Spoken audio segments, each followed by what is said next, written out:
go to the next one. Instagram. Right. What are your thoughts on Instagram? You know, I think it just recently got a lot more interesting with the video. How they're going to pump out more videos to try to compete with TikTok, and how they should be entertaining. Yep. I think that opened things up because I do both. So I've been testing basically. I like the editing features on TikTok better than I do on Reels or any kind of third-party application where I would record on my phone and post. Yes. But it used to be something like literally something stupid that I would post on TikTok, whether it be real estate related or just being goofy or just who knows what, would get like 20,000 views. And I don't have that many followers. I have like 8,000 followers. Right. And now they tweak their algorithm and it gets like 300 views. Yeah, it's tough now.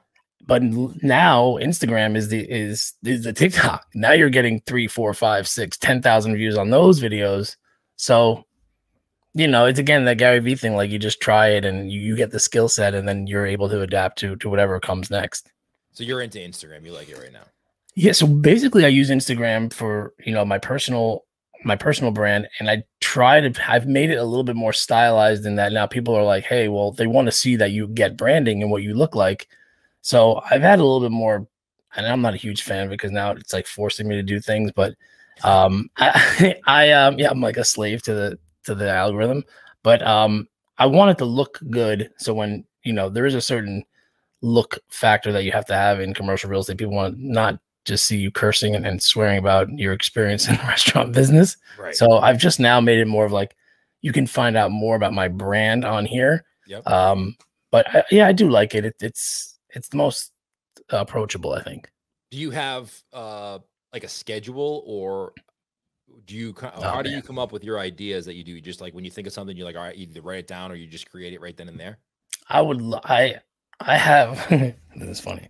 I have this book right here that is strictly for ideas. So it's blue, so it reminds me like, hey, this is my content idea book. Okay. Because I've been down all through those processes, like your content pillars and where your platform is, and even what I just said to you about where my audience is.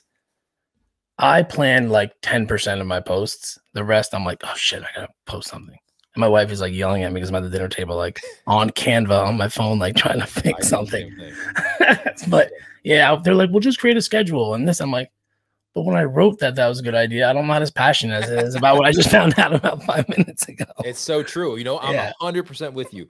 I've gone through the schedulers. I've gone through the platforms that schedule your posts ahead of time, and every single time, and I'm not saying you should follow my example because it's probably not the right example to follow, but every time, like you just said, I'll post something and I'll come up with that schedule and I'll schedule it out, and then it posts because I scheduled it out, and I'm like, what the fuck was I thinking? Like, I hate this posting. I should just delete that. And then I end up deleting it and coming up with something else. Or, you know, something happens in the moment, or I have an idea and I'm like, this is the direction I want to go in. And I post something and then I post something right after. So I don't know. I feel like you should have some schedule backups just in case you have those like creativity brain fart moments where you just can't think of anything. But I like to do it in the moment too.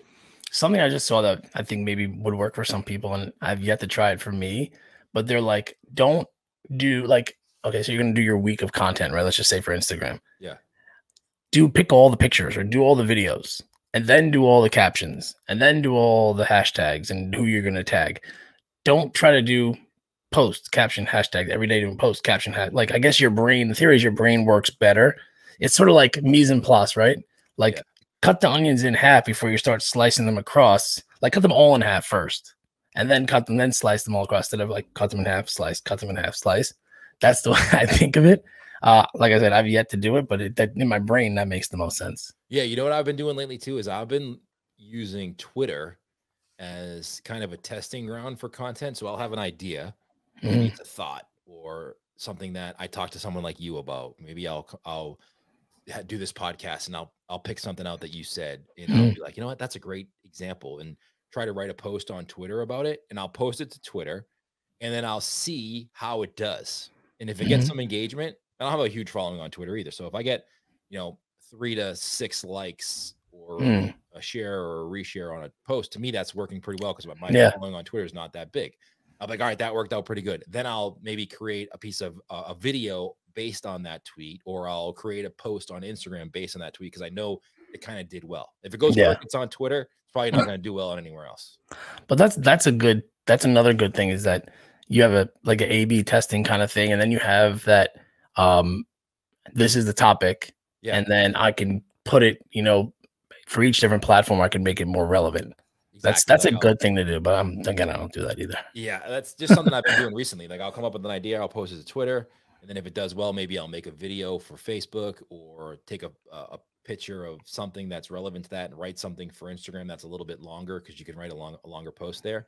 And it seems to be working out pretty well. I mean, I don't know if I'd suggest that for a restaurant, but if you're a restaurant, maybe go back. And I always tell people this, like, go back on your old content and see. Because sometimes we're like, post, and we just like, all right, it post, all right, it worked well, it didn't work well. And then you just go to the next day, you post, oh, it worked well, it didn't work well. Like, go back and look. Yeah. There'll definitely be a pattern of post, regardless of what platform it is, that worked well. And I think if you're on, I forget, if you're on one of these platforms, one like content creator or business, whatever, one of them, or maybe it's all of them, they just added that feature where they'll actually do that for you. So if you go on the, I think it's like, if you go, don't quote me, I don't really remember, but if you one of the settings and you go to analytics, you can see, and depending if you want to see like likes, comments, shares, whatever had the most. So I did that the other day as I was talking to somebody, and it was blatant. Like, it was blatant. Like, the ones that were shared the most were the ones that were like those carousels, informational type stuff. Yeah. But the ones that were liked the most all the time were like me and my wife. They're like hundreds of likes. Yeah. Just that. So I don't know. I guess